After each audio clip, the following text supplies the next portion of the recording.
Oi, gente! Estamos aqui online mais uma vez para trazer mais uma mesa para vocês de conteúdo Bichanagô, nessa parceria fantástica e gigantesca que nós estamos fazendo aqui com a Unites. Queria já agradecer aqui a parceria e que venham muitas outras.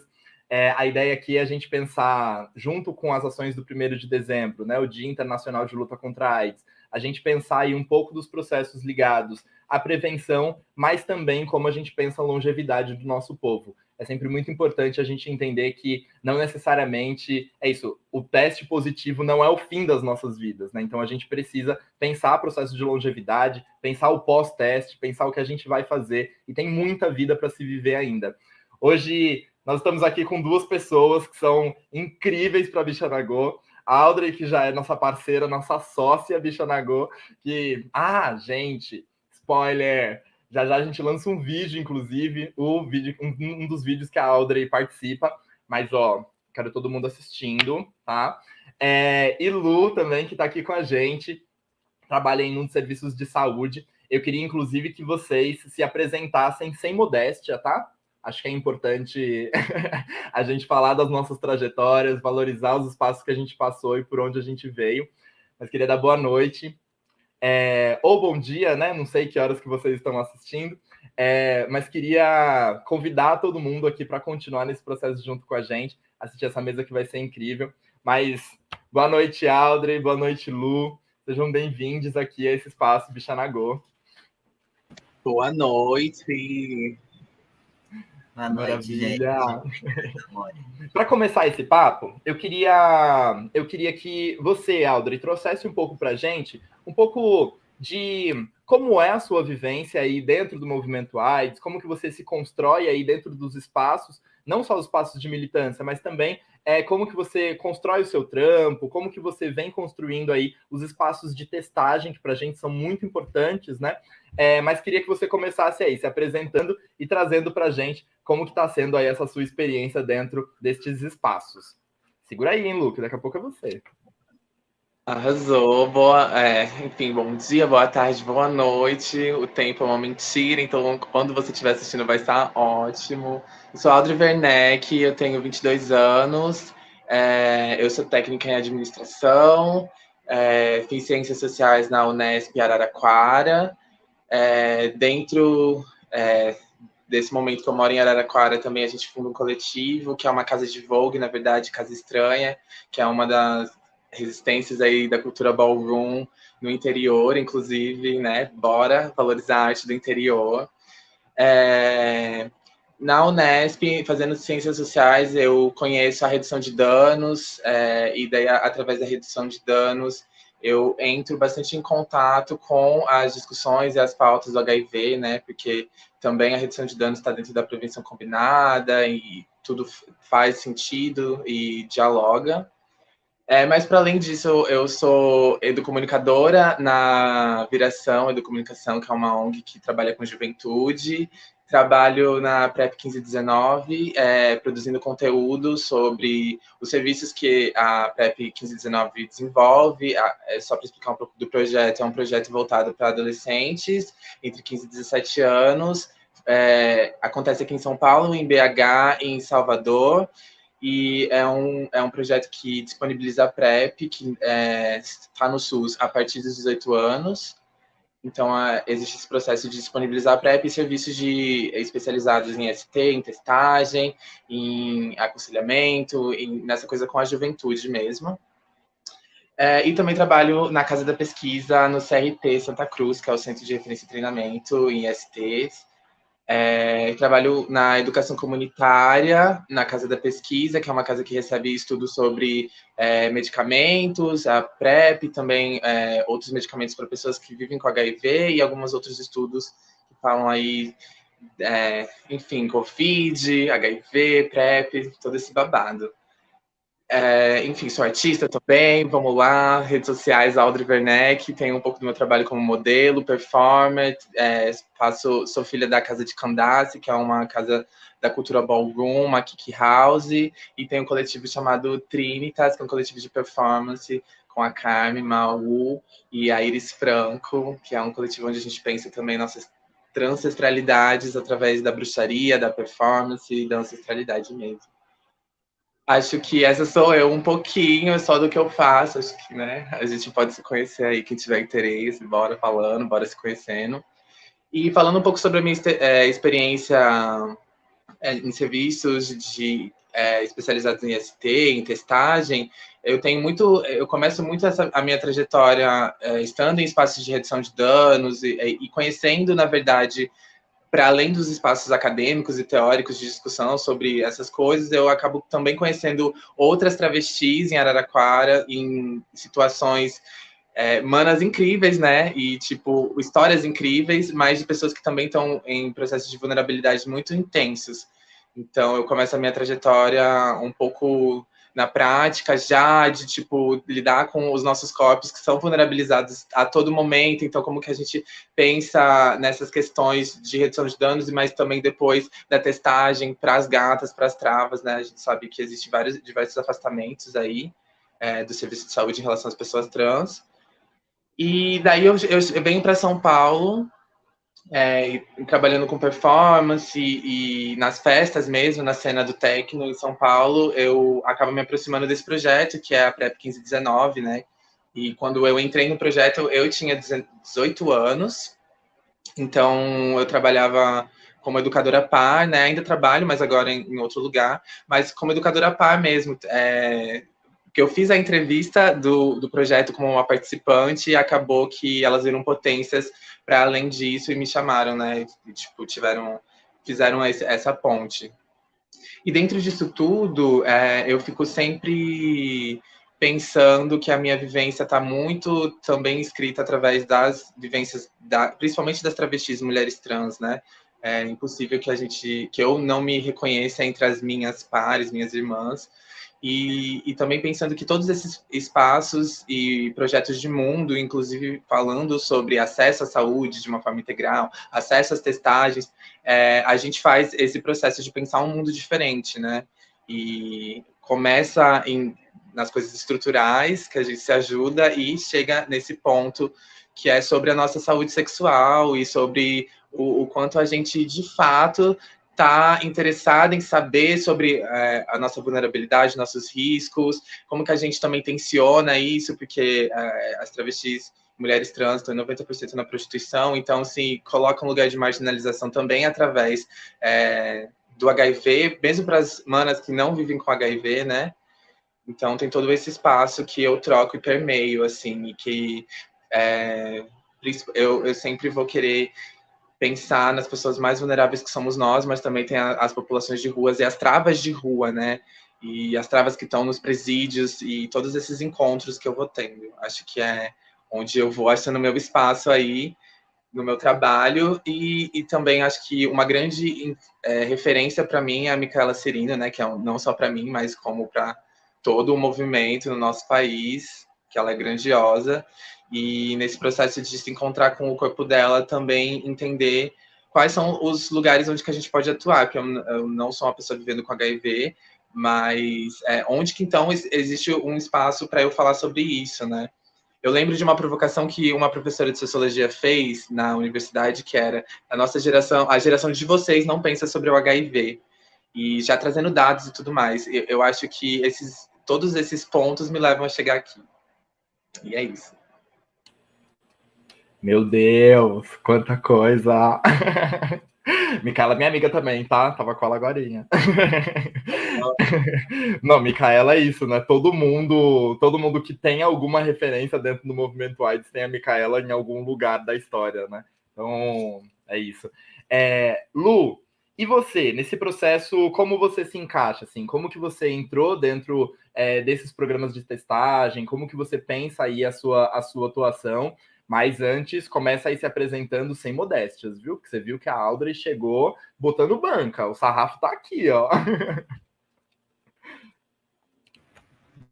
Bom, gente, então, prazer, eu sou o Lu, eu sou biomédico de formação, digo que eu sou um biomédico não praticante, porque eu não faço nada relacionado à minha profissão, assim. Eu me formei, eu sou um pouco mais velho, né, então não muito, mas eu tenho 27 já, então me formei faz alguns anos, E eu sei, não parece. Esses dias perguntaram se eu tinha 19 anos. Eu fiquei tipo, meu Deus. É a testosterona, gente. 17 para 18, né, amor? É a puberdade da T. E aí 15 e eu... 19, né? Entre 15 e 19 de complete, né? Tô quase ali. E aí eu não sou de São Paulo, né? Então eu vim aqui para São Paulo e aí eu comecei numa coisa um pouco maluca, assim, que eu vou tentar explicar. Eu finalizei minha graduação em biomedicina e daí eu resolvi fazer uma segunda graduação em saúde pública. Mas eu já queria entrar no mestrado, porque eu queria seguir sei lá, nessa carreira acadêmica, assim, que hoje em dia tem me gerado um momento meio de tensão, assim, mas enfim. Eu queria seguir na carreira acadêmica, e daí eu ingressei na graduação de saúde pública lá na USP. Eu fiz 2 semestres e aí eu conheci meu orientador numa disciplina da saúde pública, e aí eu comecei a fazer o mestrado em saúde pública. E aí, a partir disso, eu comecei a... Hoje em dia eu trabalho bastante com o meu trabalho, assim, minha pesquisa, tipo, minhas construções de saúde, elas são bem voltadas para a população trans, assim, não especificamente nessa área de ST, HIV, mas durante a graduação eu tive a oportunidade de trabalhar num SAI, né, que é um serviço de assistência especializada, por um projeto da prefeitura. Então, eu comecei trabalhando lá como retentor, que é basicamente a retenção. Era um projeto bem inicial, assim, que estava acontecendo no SAI, tanto que eu fui a primeira pessoa a fazer isso, assim, o que gerou, lógico, né, vários deslocamentos e tensionamentos dentro do serviço, assim. E aí é para tentar entrar em contato com pessoas que estão há mais de um ano sem retirar medicamento para poder, enfim, pensar como é que a gente pode trazer de volta essas pessoas para o serviço de saúde, para que elas reingressem, enfim, voltem ao tratamento. E aí eu comecei nessa parte da retenção, que foi um grande desafio, assim, principalmente para mim, de estar lá naquele espaço, que não foi um espaço muito... não foi uma experiência, assim, muito positiva, mas ela fez com que eu conseguisse o trabalho que eu tô hoje em dia, que é o trabalho que eu trabalho no CTA, né? Eu trabalho no Centro de Testagem e Aconselhamento, que fica no centro de São Paulo. E lá eu trabalho como vinculador, que aí é pensar nessa parte que é justamente isso que tu estava falando, Marcelo, nessa parte que é quando a pessoa ela recebe um diagnóstico positivo e aí a gente vai encaminhá-la para o tratamento, né? Normalmente o tratamento é feito no SAIS. E aí eu faço esse meio de campo, assim, sabe? De pegar. Normalmente a gente pede algum contato da pessoa e a gente faz esse acompanhamento dela desde o momento do diagnóstico até a vinculação dela no SAI. Então a gente vai auxiliando, a gente também procura tanto dar um suporte assim dentro da instituição, como também tipo um suporte psicológico, ajudar a pessoa para que ela realmente consiga chegar e acessar esse serviço, né? E aí eu trabalho lá no CTA fazendo essa parte da vinculação, mas eu também faço tudo, assim, então eu fico na recepção, eu adoro ficar na recepção, gente, eu acho tudo. Eu faço, se precisa, eu faço a parte da testagem, eu faço bastante o aconselhamento também, fico mais ou menos uns 3 dias no aconselhamento ali no serviço, que basicamente é toda pessoa que vai se testar num CTA, ela vai passar pelo aconselhamento. Então, se algum dia vocês forem se testar, não fiquem, sei lá, angustiados se pedirem para vocês subirem e chamarem o nome de vocês, porque isso é um protocolo padrão, assim. Então, independente do resultado ser positivo ou negativo, a gente sempre vai chamar a pessoa, vai conversar com ela, vai discutir sobre prevenção, redução de danos, sobre práticas sexuais, assim, e também entender qual é a demanda, né, que a pessoa vai estar trazendo. Então, a partir dessa demanda, a gente também vai achando formas de se articular, tanto dentro do serviço, quanto com a pessoa, né, para que a gente consiga discutir sobre isso. Que mais? Não sei mais muito o que tem que falar sobre mim. Você deu uma informação importante, Lu, que é, se vocês forem se testar, e acho que a ideia é, se testem, né? Não interessa, se testa, né? Ah, mas se testa, se testa, faz o teste, né? Faz o teste, não interessa o que você fez ou o que você está pretendendo fazer, se testa. Se testa que, acho que é isso, né? Tirar essa dúvida, né? E a gente saber a nossa sorologia é sempre importante para a gente saber também que caminho que a gente vai tomar, né? A partir de agora. Audrey, você disse um pouco dessa ideia de pares, né? E acho que Lu também falou um pouco, trouxe um pouco dessa ideia da vinculação, né? A gente, em algum outro momento de Bichanagô, a gente fez uma mesa para discutir educação entre pares.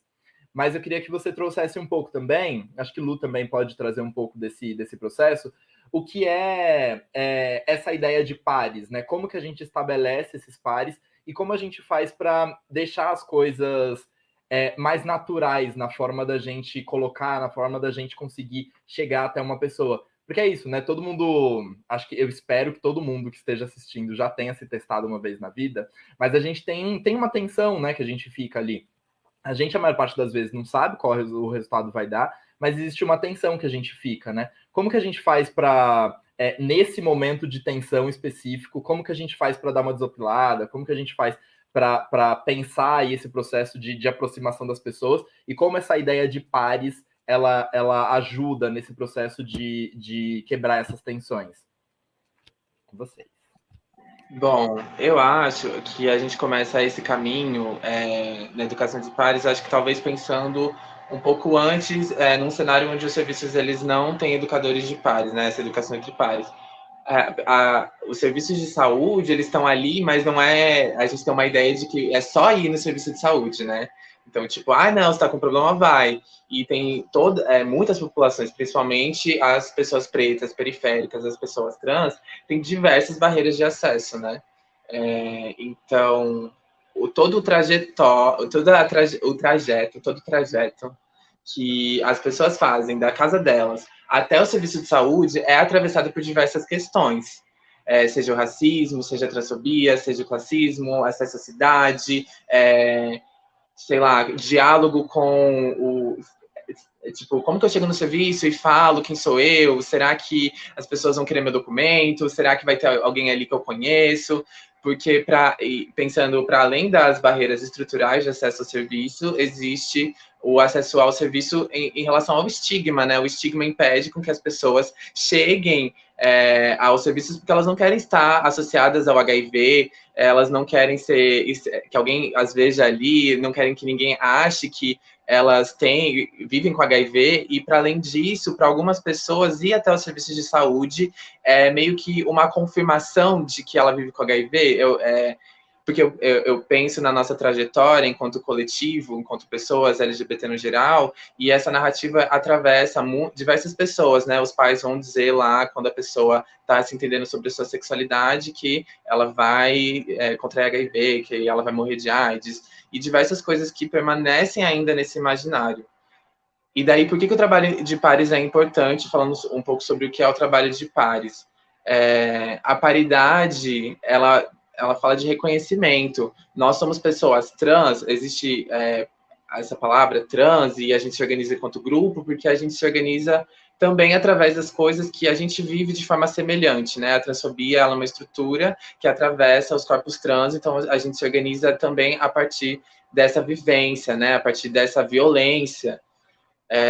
Então a gente se reconhece nas nossas trajetórias, reconhece nas formas de diálogo, então tipo a forma de falar, a forma de se vestir, a forma de expressar coisas, e daí pensando no serviço de saúde, pensando por exemplo na PrEP e no CRT, que é onde que eu desenvolvo esse trabalho, é um trabalho de reconhecimento, em primeiro lugar, reconhecimento, porque quando as pessoas chegam no serviço de saúde, dificilmente elas veem pessoas que se parecem com elas, principalmente pensando nas mulheres trans.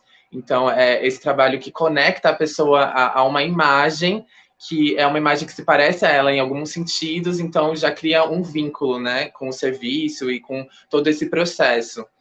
E também porque a gente tem... enfim, não quero generalizar, mas nós, a gente que trabalha, né, principalmente, tem um repertório já de informações e de conhecimento sobre essa trajetória que a gente e as outras pessoas que se parecem com a gente faz para chegar nos serviços. Então, existe uma sensibilidade que ela extrapola essa coisa do serviço de saúde, do médico, né, que é muito formal, que é muito inacessível, que também estabelece um status social e tudo mais, né? Então, a educação de pares, ela serve para quebrar essas barreiras de acesso, né? E quanto que é importante os serviços pensarem nisso? Porque, por exemplo, o 1519 é um serviço que recruta através de pares, então a primeira abordagem que a pessoa vai ter com o projeto vai ser com uma pessoa que se parece com ela. E até a gente recebe muitos relatos assim, vocês são de verdade, isso é mentira, é impossível ser assim, porque não existe, né, essa experiência, isso não é tão comum assim. E depois um outro serviço que é importante, que eu vejo que muitas pessoas às vezes elas nem têm noção, é a navegação. A navegação na saúde é um conceito onde que um profissional de saúde encontra a pessoa, o paciente, a pessoa que vai ser atendida, que procura um atendimento em algum lugar e navega ela até o serviço de saúde, né? Então, isso também é uma construção muito importante, pensando em todas essas barreiras de acesso que as pessoas têm à cidade, e enquanto companhia mesmo, né? Uma coisa afetiva em algum lugar.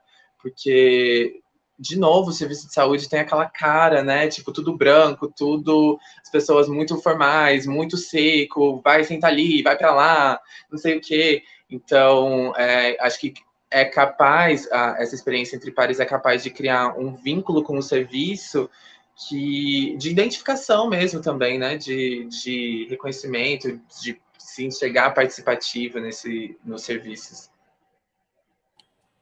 E quebrar essa lógica do serviço de saúde de tudo branco, tudo cis, né? Tudo cristão, tudo heteronormativo, né? Tipo, sim. É isso. Porque nos próprios serviços de saúde, os profissionais que estão lá, eles não estão isentos de ser transfóbicos, eles não estão isentos de ser racistas. Na verdade, isso é uma realidade dos serviços de saúde, né? E não porque o SUS é ruim, mas porque a gente não... para o serviço absorver essas pessoas, para ele conseguir achar essas pessoas, ele precisa quebrar essas barreiras estruturais mesmo. E que também está na linguagem, então não é só o acesso por dinheiro ou por transporte público, também está na abordagem, na forma como você trata a pessoa. E nesse sentido, isso cria uma margem muito distante daquilo que a gente está acostumado, né? De ir no serviço e não se sentir pertencente àquilo. Poucas pessoas sabem que as UBSs têm participação, deveriam ter, na verdade, participação das pessoas, da sociedade civil, né? A gente não se enxerga, e acho que essa experiência entre pares ajuda a gente a se enxergar e a querer estar lá, e a questionar e tudo mais. Sabe que em Bichanagô a gente, não raras as vezes, assim, a gente tem relatos de pessoas que foram pegar o resultado e quando deu positivo, a pessoa que deu o resultado disse, você devia ter usado camisinha, né? Sabe, tipo, culpabilizando a pessoa por algo que aconteceu, quando na verdade a gente sabe que existem inúmeros contextos, né, pra gente enfim, para ocorrer infecção, né? Mas diz aí, Lu, o que você constrói aí por educação entre pares, por essa vinculação, como que você pensa esse processo? Então, eu fiquei pensando, eu fiquei o dia todo pensando e estudando, assim, para, enfim, né, poder contribuir, assim, de uma forma legal para o debate. E aí, eu pensei muito nisso que tu falou agora, Audrey, dessa questão das barreiras de acesso, né, porque eu tava pensando, tipo, pensei na temática que era da mesa, né, por que se testar? Aí eu fiquei pensando, na real, eu acho que a pergunta que eu faria talvez seja por que não se testar, né, porque eu acho que a testagem, ela deveria ser uma questão de saúde, né? Então, ela deveria ser pedida para todas as pessoas que, de alguma forma, se relacionam sexualmente com alguém, né? Independente de qualquer coisa, assim. Então, aí eu fiquei pensando muito isso, né? Por que as pessoas, tipo, não se testam, assim? E aí, quando tu coloca isso das barreiras de acesso, eu fiquei pensando, acho que não são nem dificuldades, são barreiras mesmo, né? Porque barra a pessoa de acessar o serviço de saúde, assim. E aí é isso, né? Tipo, não é só uma barreira institucional, assim, porque a gente sabe que existe transfobia, racismo, capacitismo, gordofobia, que tudo isso são coisas que são institucionais, assim, né? Mas também existe vinda das próprias pessoas que estão atuando naquele serviço, né? E o que me deixa muito, acho que é um pouco preocupante, assim, é pensar que, na maior parte das vezes, quando as pessoas conseguem reconhecer esses pares são pessoas que não estão ali por uma questão, assim, por exemplo, são pessoas que normalmente são de projetos que não são do governo, né? Então, eu fico pensando muito lá no CTA, o CTA é um serviço do SUS, né? Então, ele é uma unidade de saúde que faz parte do SUS e a maior parte das pessoas que estão ali são concursadas. E aí eu fico pensando, as pessoas que fogem um pouco dessa hegemonia, assim, da pessoa cis, branca, heterossexual, são pessoas que são de outros projetos, que são projetos normalmente vinculados a esse esquema de bolsa, de pesquisa e tal. Então, quanto que muitas vezes é isso, não vai encontrar teu par ali dentro, né? Porque gira muito em torno dessa questão, né? De tipo, tá sempre aquelas mesmas pessoas, assim, né? E aí, quando eu comecei a trabalhar lá no CTA, eu comecei a perceber, troquei isso um pouco com outras pessoas também lá do serviço que trabalhavam comigo, que também eram dos projetos, assim, o quanto que a gente tá lá também não é uma coisa que muitas vezes cria um significado dentro daquele lugar, né? E aí a gente também fica responsável por cobrir muitas lacunas que são lacunas do Estado, né? Que é, por exemplo, fazer capacitação, falar com as pessoas a forma como elas devem, tipo, estar atendendo determinada população, sabe? Eu estou ajudando agora na construção do protocolo de atuação trans aqui em São Paulo. E eu também faço.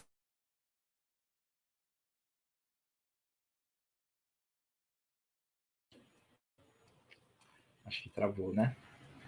Eu acho que nós caímos. Não sei se fui eu, se foi todo mundo. Acho que foi você. Mas bora lá. Tá. Você estava dizendo de uma das ações que você faz parte. Ai, meu Deus. Ixi, travou de novo. Do protocolo.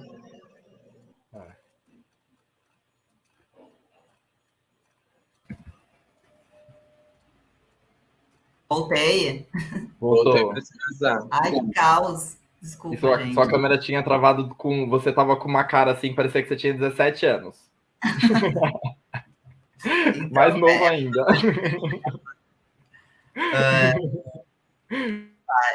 Ai, eu esqueci que eu tava falando. Você estava falando do protocolo que você está desenvolvendo. Ah, sim, tá. E aí eu faço parte de uma associação também, que eu sou vice-tesoureiro da Associação Brasileira de Profissional pela Saúde Integral de Pessoas Trans, Travestis e Intersexo.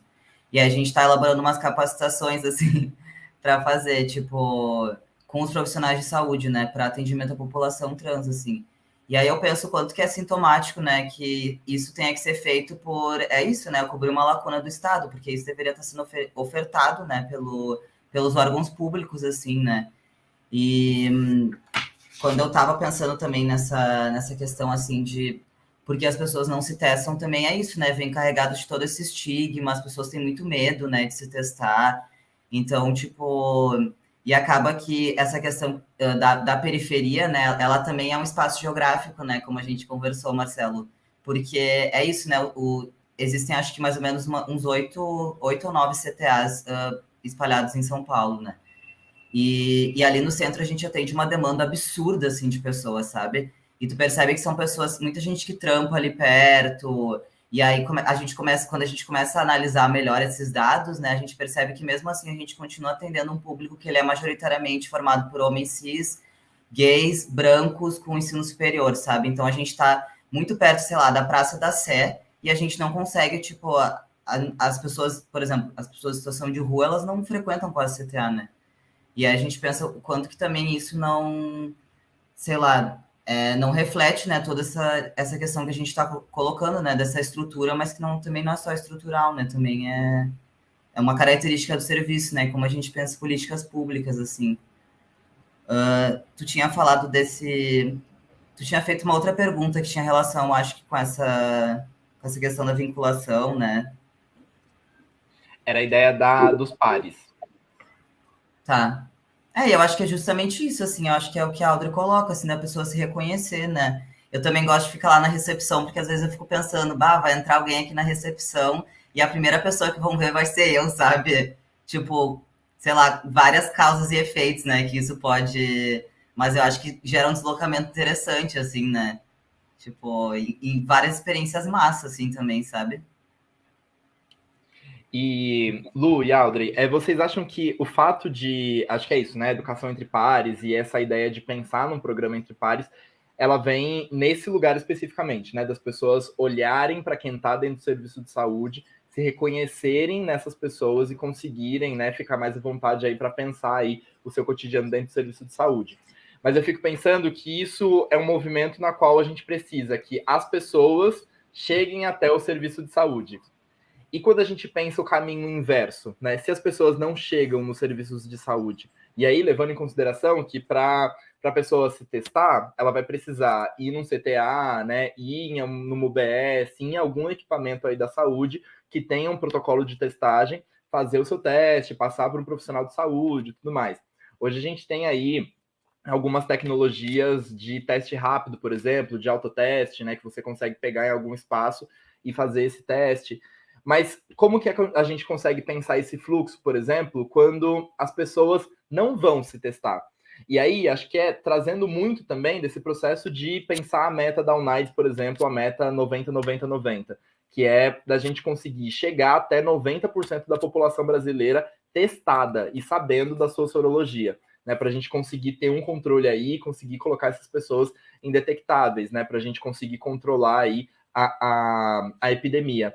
Mas queria saber de vocês, assim, e é uma reflexão mesmo, tá? Tipo, é no campo das ideias, como que a gente consegue pensar possibilidades para as pessoas que não se testaram e que não vão ir nos serviços de saúde, né? A Audrey trouxe muito aqui desse processo do quanto é estigmatizante, né? A gente está dentro de um serviço de AIDS e o quanto isso afasta, né, a maior parte da população, algumas pessoas que não querem ter aí esse estigma de estar dentro desse serviço. Mas queria, enfim, trazer aqui para a gente, no meio do nosso cafezinho, compartilhar aí um pouco do que é esse processo de como chegar também nas pessoas, né? Só puxando mais uma coisinha, porque eu fiquei pensando, né, enquanto o Lu falava, nessa característica das pessoas que estão dentro do serviço de saúde, né? Nesse corpo das pessoas que estão dentro do serviço de saúde, que são concursadas, por exemplo. E aí é pensar, né? Eu não sei há quantos anos faz que não se abre um concurso na saúde, e sendo bem específico, aqui na cidade de São Paulo, né? Que é isso, é o maior polo de contratação, de serviço, não sei o quê. Quanto tempo faz que aqui na cidade de São Paulo não se abre um concurso para a saúde? Quem é que faz concurso para a saúde? Né? Quem que é o público? São as travestis que fazem concurso da saúde? São as pessoas pretas que fazem concurso para a saúde? São as pessoas periféricas? Sabe, quem é o público, né, que consegue se efetivar nesse espaço? A gente levando em consideração que tem um recorte muito específico de quem consegue se efetivar dentro desses concursos, será que essas pessoas não ficam à vontade de ver que são homens brancos, cis, né, gays que estão entrando nesse serviço e que não são as travestis, que não são as pessoas em situação de rua, que não são, né? Será que essas pessoas também não se sentem à vontade? E será que a partir do momento em que você se sente à vontade com esse público, será que necessariamente isso não faz com que você se acomode e não busque outros públicos para adentrar nesse serviço?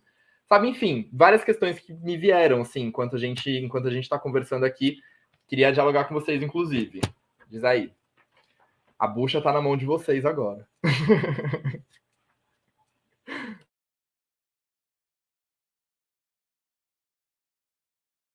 Tu quer que eu vá? Ela jogou pra você. Eu vi. Esse já comecei 2 vezes. Tá bom, amor. Pode deixar. Não, eu achei bafo que tu gerou várias provocações interessantes, assim, que, sei lá, eu acho que não tinha parado para pensar, assim, nisso, sabe? E, de fato, né, eu não faço ideia de qual foi a última vez que abri um concurso público, também acho que isso não vai acontecer tão cedo, né? E também acho que mesmo se abrir, não vai ser, tipo, eu acho que para esse quadro, né, entre aspas, mudar, tipo, eu acho que não vai se resolver dessa forma, assim, né? Porque aí teria que pensar numa coisa que é muito mais da base, né? Tipo, que vem lá de uma estrutura, de um sistema educacional, né? Que, tipo, exclui, né, enfim, determinados corpos. E aí eu fico pensando... Ai, eu já me perdi até um pouco aqui. Mas... deixa eu pensar.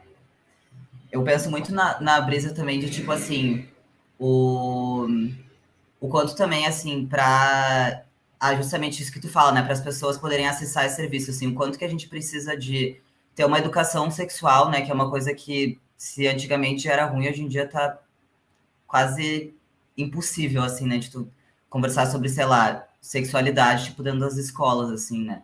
O quanto que a gente não vê também, por exemplo, as pessoas falarem sobre isso, tipo, a gente não vê isso sendo veiculado na mídia, a gente não vê isso, tipo, fora dos espaços, tipo, fora das bolhas, assim, né. Então, como é que uma pessoa ela vai entender, tipo, que isso é importante, assim, tipo, existem as ações que são as ações extramuros, né, que também é uma coisa que, tipo, não tá acontecendo muito, assim, né, principalmente em função de todo esse contexto pandêmico, assim, né, Mas mesmo quando a gente não estava em pandemia também, tipo, é uma coisa que, novamente, né, é uma coisa que tem que partir de uma ação que vem do governo, assim, né, tipo, da prefeitura. Então, muitas vezes, assim, para tu poder fazer, é um evento, né, uma coisa que mobiliza dinheiro, mobiliza pessoas para poderem estar lá, né, são pessoas que preferencialmente sejam remuneradas, assim, né, então, tipo, tem que ter toda uma mobilização para as ações extramuros, e muitas vezes, quando elas acontecem, elas continuam acontecendo no centro. Então, tipo, eu estava conversando com uma pessoa que trabalha comigo, que ela trabalha num CTA que fica numa região periférica, assim. E aí ela falou que, tipo, a galera fica saindo, assim, tipo, na rua para tipo, incentivar as pessoas a irem no CTA, tipo, para falar para a galera se testar, sabe? E a gente fica pensando, meu, enquanto aqui no CTA, tipo, tem dias que a gente atende 15 pessoas, que é, tipo, um absurdo, assim, de gente, sabe? Nesses lugares, tipo... Enfim, as pessoas não conseguem acessar o serviço, né? E daí eu acho que deveria funcionar meio que numa lógica que... Porque o SUS deveria funcionar nessa lógica. Na saúde, ela deveria funcionar nisso. Que não é a pessoa que ela tem que necessariamente vir ao teu serviço. O serviço também tem que ir até a pessoa, né? Então, como funciona, por exemplo, os agentes de saúde dentro das UBSs, é assim que deveria funcionar, né? Talvez, tipo...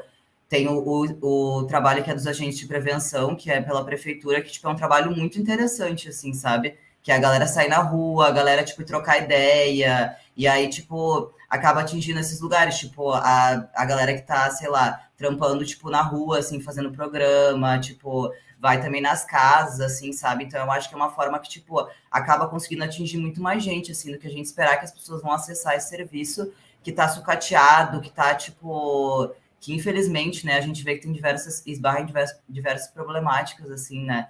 E aí, só colocando, tipo, um pouco do meu lugar também, tipo, é, sei lá, eu trabalho no CTA há 2 anos, né? E, enfim, eu sou uma pessoa transmasculina não binária, assim. Até agora, eu acho que eu devo ter atendido, sei lá, 2 ou 3 pessoas transmasculinas quando eu baixo a...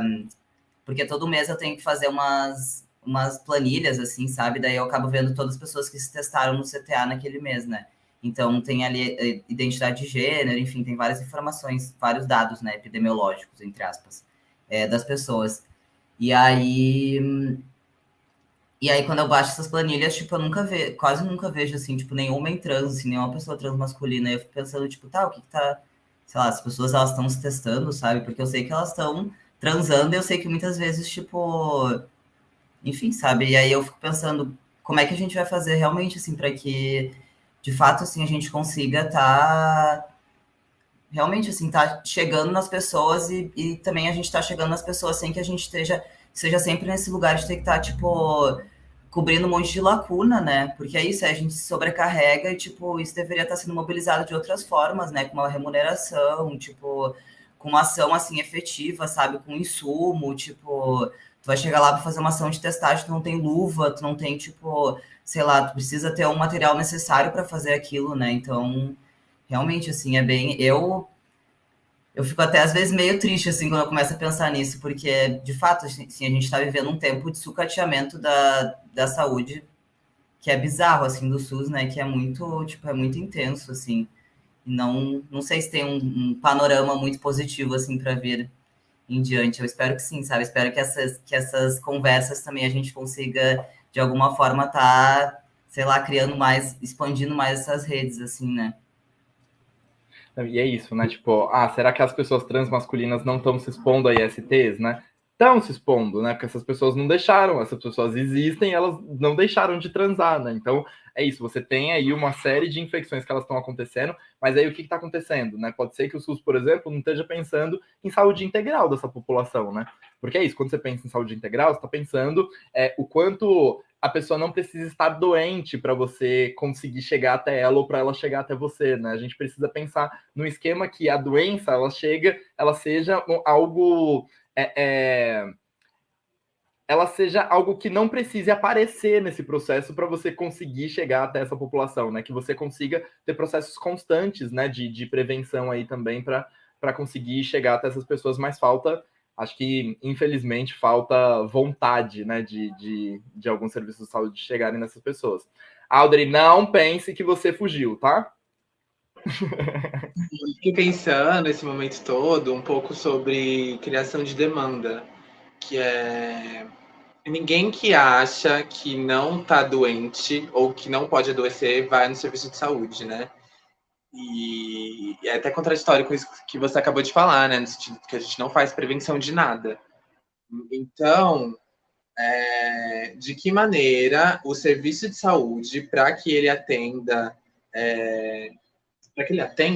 ele também precisa criar demandas, principalmente nesse cenário que, por exemplo, pensar o perfil das pessoas que usam PrEP em São Paulo, a gente pensa em homens brancos, cisgêneros, com ensino superior completo, taranã, taranã, taranã. E quando a gente pensa nos dados epidemiológicos daqui, a gente sabe que as pessoas pretas, periféricas, da Zona Leste, da Zona Sul e do Centro são as que mais se infectam todos os anos, né? Isso não é um dado novo. Então, a política pública funcionar para o corpo branco, para o homem branco, não é uma novidade, né?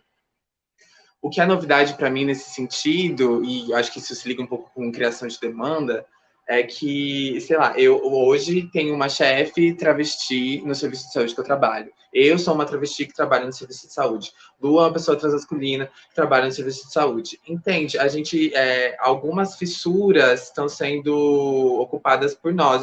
Não que eu acho que isso é suficiente, mas, nesse esquema de representatividade, mas é que eu acho que a partir do momento que a gente entra, coloca o dedo na ferida, a gente pode rasgá-la mais, né?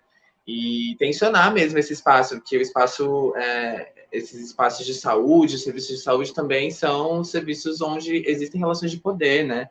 E que estão muito presentes. E daí pensar a criação de demanda é isso, se liga lá com aquilo que a gente falou, das pessoas se reconhecerem no serviço, mas de também existe uma busca ativa, né? E o que Lu diz sobre esse regime de projetos é muito real, assim, vem sei lá, uma financiadora internacional, dela dá muito dinheiro, que é um dinheiro que não existe no SUS, por exemplo, né? Então, se criam projetos que são demonstrativos, que eles têm essa pretensão de falar como as coisas podem funcionar e de ser expoentes para projetos e serviços de saúde, para inovações, mas a gente sabe que, nessa outra medida, o SUS não tem essa capacidade. O SUS faz o melhor com o que tem, né? E tipo, isso é reconhecer o seu trabalho, né, Lu? Isso é reconhecer, tipo, o trabalho das outras pessoas que estão ali no CRT, que eu convivo, até mesmo no CTA, quando eu trabalhava lá, e que a gente vê qual que é a realidade, a diferença de serviço. Mas a criação, quando existe um serviço, e isso também parte muito dos profissionais, isso também parte muito da gestão dos serviços, eles entendem que não, a política pública ela não pode só funcionar para o homem branco, cisgênero, taranã, taranã, taranã, ela vai entender que existem alguns passos a mais nessa conversa, nesse diálogo, precisam ser possibilitadas outras coisas. Então, porque isso funciona muito no regime de pesquisa, né? Então, as ferramentas de retenção que a gente tem é uma ajuda de custo, sabe? Para a pessoa se deslocar. Pensando, né? Informações pelo Instagram, pelas redes sociais. Então, existe um investimento nisso, de conversar com esse público também fora desse lugar. Agora, na pandemia, acho que os serviços acabaram experimentando algumas questões de teleconsulta e de envio de insumos de prevenção para, né? Então, tipo, já se abriu algum precedente para que isso também não tenha que ser, as pessoas não tenham que necessariamente ir no serviço, que elas possam fazer uma testagem, mandar uma foto, daí o serviço recebe e registra, daí, entende? Logicamente que também a gente colocar tudo no online é precarização, isso sem dúvidas, acho que a gente tem que sempre relembrar que a precarização está aí e está na nossa cara, mas pensar essas estratégias mesmo de fazer com que essas pessoas elas se testem, porque pensando no meu trabalho com adolescentes, nenhum adolescente acha que pode se infectar pelo HIV, sabe? E nessa coisa de, tipo, tá se descobrindo, tá pensando a vida, tá pensando a sexualidade, às vezes nem falou pros pais sobre a sexualidade, sobre o gênero, quando é uma pessoa trans. Ou tá, tipo, em diversas questões, descobrindo o seu sexo, sua forma de transar. A escola, como o Lu também disse, não dá nenhum apoio, nenhuma instituição dá nenhum apoio. Ainda tem as instituições outras que são de poder, que, na verdade, elas falam de abstinência. A gente tá vivendo num cenário onde as pessoas estão falando que para se prevenir das IST, para se prevenir gravidez, as pessoas não podem transar. E esse discurso não é novo, nos anos 80 a mesma coisa foi dita, né? Então, o sistema, ele funciona nessas ondas que às vezes parece que está um pouco melhor, e às vezes volta, as máscaras caem, né? Então, pensar como que a nossa ação mesmo, enquanto pessoas que trabalham no serviço de saúde, são extremamente importantes para tensionar, seja essa paisagem comum de ver pessoas cis, seja tipo a ideia que eu tenho para colocar ali sabe, no meu trabalho. Eu não vou, o meu corpo ele já não parte desse lugar do homem branco cis, então eu vou ter que questionar, inclusive as pessoas que estão acessando esse serviço, né?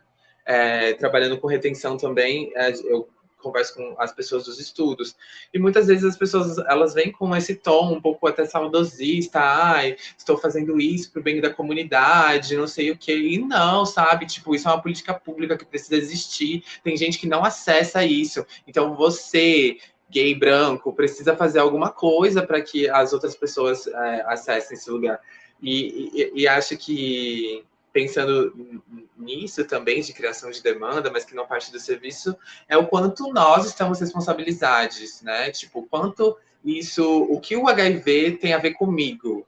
O que o HIV tem a ver com as pessoas que eu moro?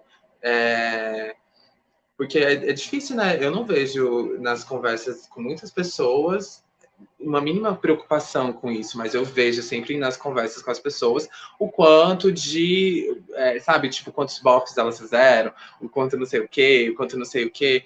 Isso também fala de um lugar estrutural de não educação, onde o Estado deveria, sim, estar ali colocando, sim, aproveitando as tecnologias que vêm e para mostrar e para divulgar. A gente sabe que isso não acontece. Mas também no âmbito pessoal, o quanto de informação a gente já tem e o quanto de responsabilização a gente já tem.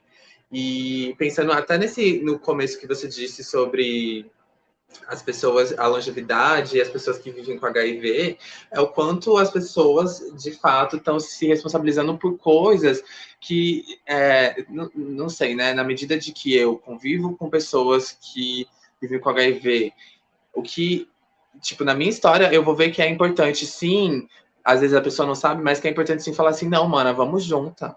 Tipo assim, você vai na sua primeira consulta, você vai pegar seu remédio, você, tipo, vamos junta. Ou, sei lá, tô com dificuldade com algum, sabe? Uma série de questões que as nossas redes deveriam se importar. E eu vejo que, por exemplo, a Ballroom é um espaço de muita ampliação, que a Ballroom, ela surge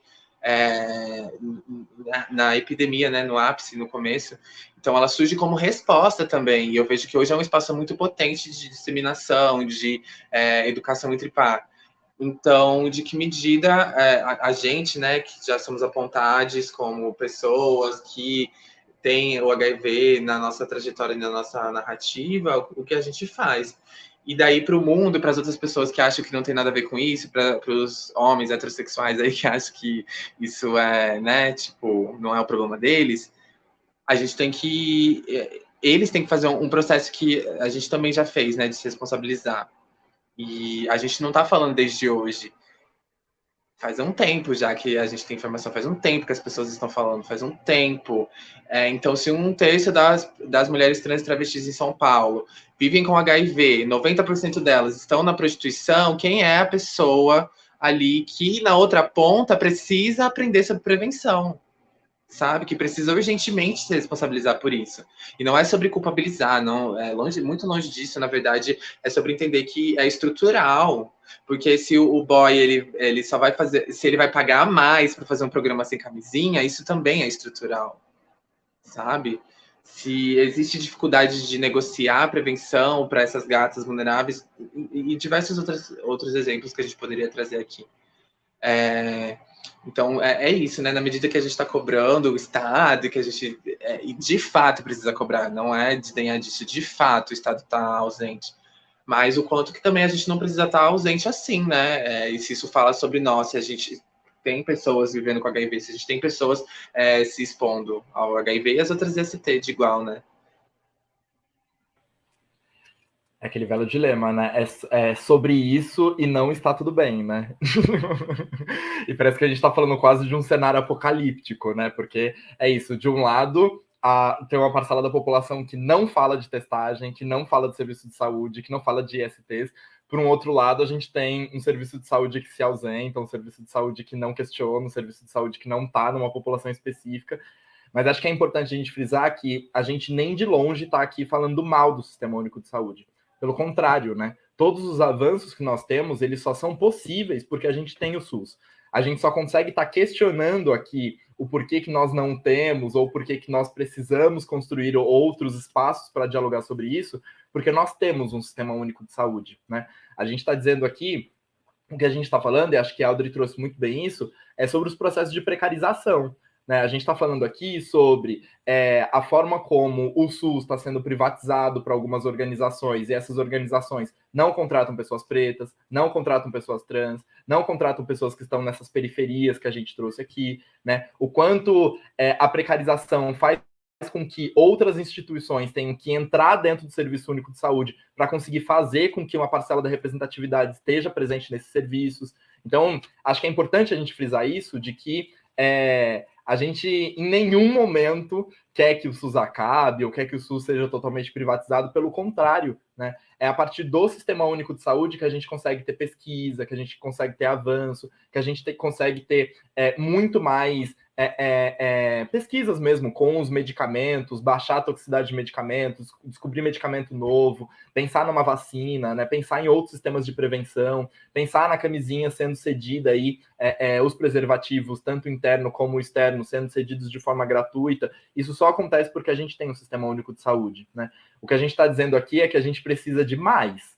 A gente não precisa só de um Sistema Único de Saúde que pense num pontinho, numa parcela de como se fazer, que imponha para a gente um modelo de prevenção que está pautado no use camisinha. Ah, mas use camisinha, use camisinha, use camisinha. Não, a gente quer usar lubrificante, a gente quer usar PrEP, a gente quer usar PEP, a gente quer gozar, né? A gente quer pensar em outras formas de como a nossa sexualidade ela pode ser colocada aí em jogo, em campo, né? A gente quer vivenciar o nosso corpo.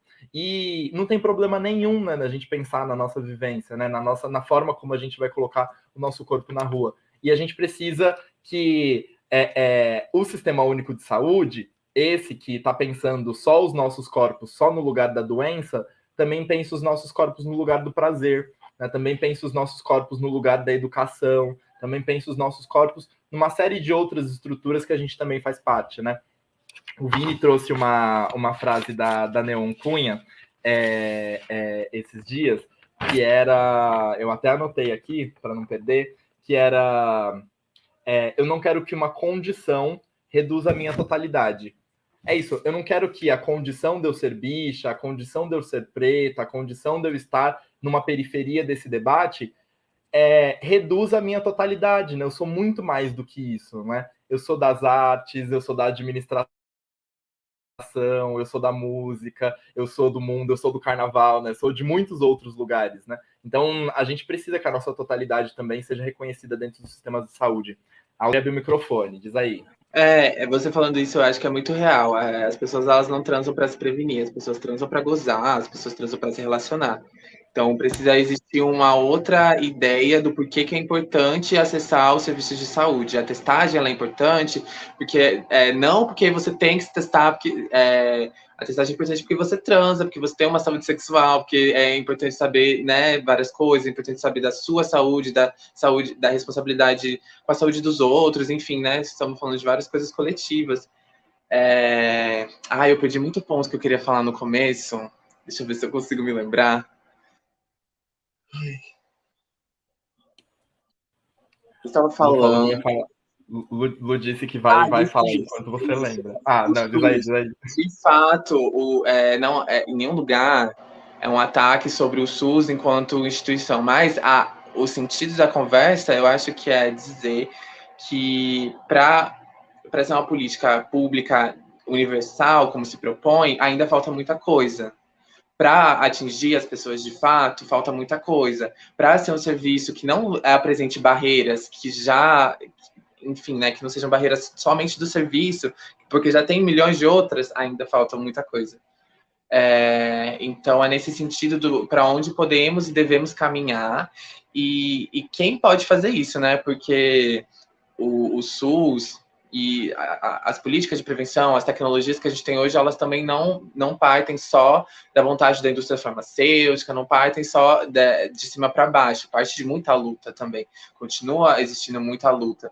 Então, isso precisa ser reconhecido enquanto construção de serviço de saúde, enquanto construção de saúde. Muita gente precisou, mesmo sem saber que estava falando sobre saúde, viver e atravessar experiências e construir e brigar e querer viver. Muita gente que quis muito viver para que hoje a gente tenha, tipo, esses direitos. Mas não para por aí, né? A gente não está pedindo nada, não é uma coisa que é um favor. A gente precisa, de fato, entender a saúde enquanto... que direito existe um significado, e às vezes parece que é pouco, mas a saúde é ancestral, ela fala sobre a nossa existência, então ela tem que ser muito mais utilizada por nós, ela tem que ser muito mais demandada por nós. A gente tem que estar no serviço de saúde, sim, inclusive para, tipo, gerar demanda, para gerar dado, para gerar dinheiro, né? Porque a gente sabe que o dinheiro, ele vem através de o quanto de pessoas acessam, quanto sabe? Tudo isso que também depende da gente de alguma maneira.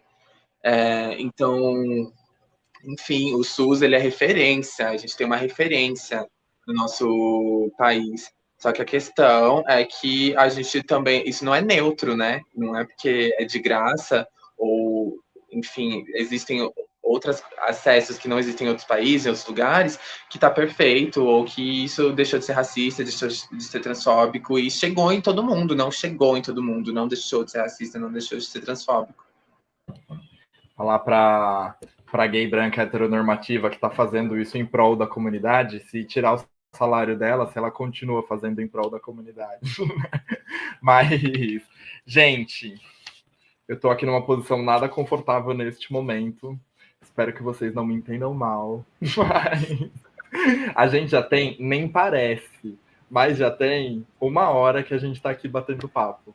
Né? Que a coisa passa assim. Eu falei que ia ser um cafezinho na sala de casa. Mas para a gente caminhar para o final... Tomando aqui... Fumo aqui, tomo um chá, mas para a gente caminhar para o nosso final, eu queria, primeiro agradecer muito a presença de vocês aqui. Acho que foi fundamental, assim, a gente trocar esse papo, a gente conseguir, enfim, trocar essas experiências.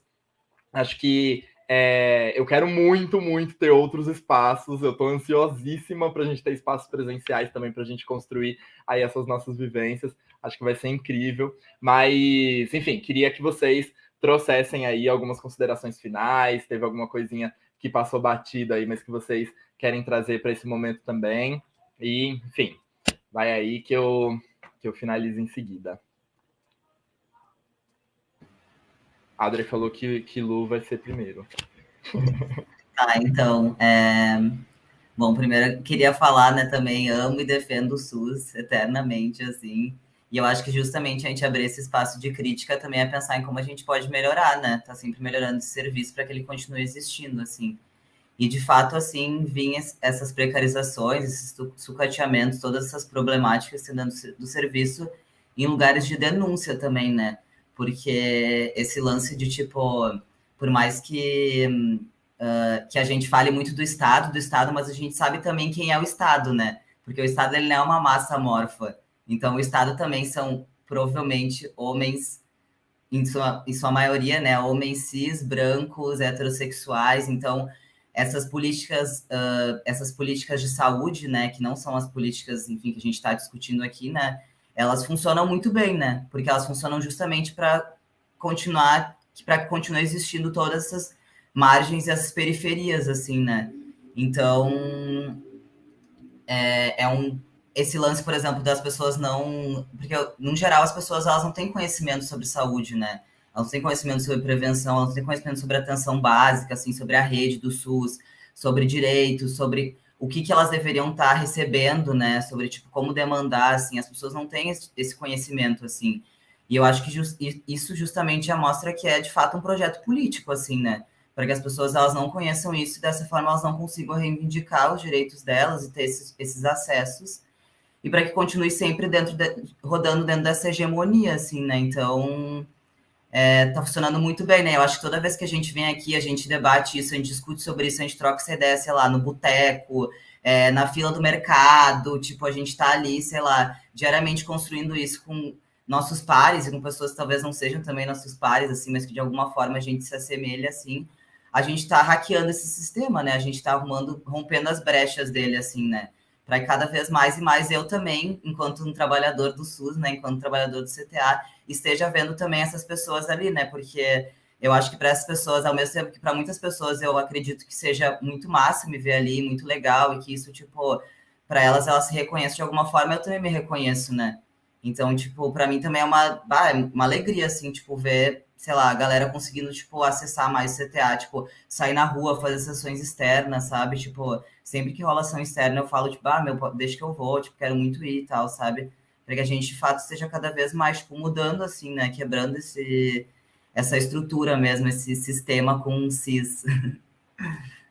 E eu acho que é isso, gente. Eu vou agradecer já, tá? Eu acho que pode ser. Marcelo, prazer te conhecer, querido. Muito obrigado pelo convite. Eu realmente me senti muito especial, muito honrada, assim, de estar aqui, enfim, né, da nossa conversa que a gente teve. E é uma alegria poder estar somando com vocês. A Audrey já conhecia, então prazerzão estar contigo de novo, amor. Aí a gente vai construindo aí, se fortalecendo nessas redes. E sempre que vocês precisarem, tanto, enfim, né, até podem indicar aí, sei lá, uma pessoa está precisando de alguma ajuda em saúde, a amiga acabou de, enfim, receber um diagnóstico positivo, o que tem que fazer? Tipo, eu tô sempre nesse corre aí de articular por dentro, por fora, então a gente vai seguindo aí fortalecendo mesmo essas nossas redes. Então é isso, beijão para todo mundo aí. Seguindo hackeando. Obrigado, Lu, mesmo, assim, mesmo. Sua presença foi gigantesca aqui dentro, mesmo. Audrey, sua vez.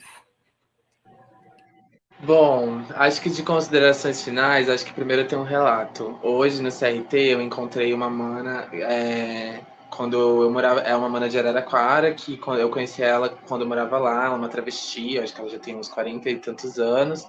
Ela veio para São Paulo e fez o corpo, né? Também se prostituiu e ela volta para Araraquara reivindicando a história e o pertencimento e a sua territorialidade enquanto a rainha que ela é para esse espaço, né? E hoje eu tive a oportunidade de encontrar ela, porque ela, né, estava ali no CRT fazendo o que ela precisava. Então, eu acho que a gente precisa entender que não é um dado natural as pessoas não se testarem, não é um dado natural as pessoas LGBT serem pessoas com mais vulnerabilidade. E a gente precisa desnaturalizar isso nas nossas concepções, tipo, muito antes, para que quando a gente se encontre com uma pessoa vivendo com HIV, isso não seja, sabe, o que vai resumir a totalidade da pessoa. Então, eu valorizei muito esse encontro hoje, ele me move, porque ver uma trava preta retinta de 1,90 m fazendo e acontecendo há tantos anos também me move e também faz com que esse encontro aconteça hoje nesse lugar, sabe? E eu acho que no mais, assim, é sempre um convite para responsabilização mesmo que eu tenho. O quanto existem aí, em São Paulo, principalmente, que é o nosso contexto, existem possibilidades diferentes de lugares que não são aqui. Não é São Paulo ainda é um lugar que apresenta outras coisas, apresenta possibilidades. Então a gente precisa ocupar esses espaços e precisa fazer com que isso vire uma referência e vire um serviço de referência ou vire, sei lá, qualquer coisa que a gente puder para expandir essa conversa. E sobre a testagem, ela é mais do que importante. Eu acho que para todo mundo que transa, independente daí dos recortes, todo mundo que transa deveria se testar. Então, que todo mundo que está vendo essa live e que vai encontrar uma pessoa e que vai ouvir alguma coisinha que possa ser um gancho para puxar esse assunto, que pelo menos, né, nessa coisa do dezembro vermelho e tudo mais, que a gente se responsabilize, né, e construa espaços possíveis de ter essa troca, que isso nos mova também, que esse dedo de apontar, que também se aponte, né? Porque é assim que a gente vai conseguir criar diálogos e espaços com essas vivências, com as nossas vivências. É assim que a gente possibilita que as pessoas elas vão até o serviço de saúde. O afeto move coisas que só o afeto pode mover. Então, vamos fazer aí a nossa parte, né, meus amores? E agradecer também aqui o espaço, agradecer você, Marcela, agradecer toda a equipe que entrou em contato, que está aí na produção, fazendo acontecendo esse momento.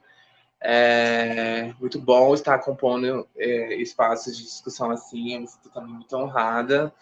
E obrigada aí por lembrar do meu trabalho e bora fazendo. Quanto mais pessoas como nós estivermos fazendo, mais outras vão, né?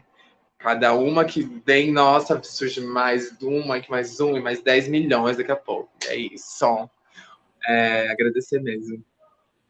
Obrigado, muito, muito, muito, muito, muito obrigado.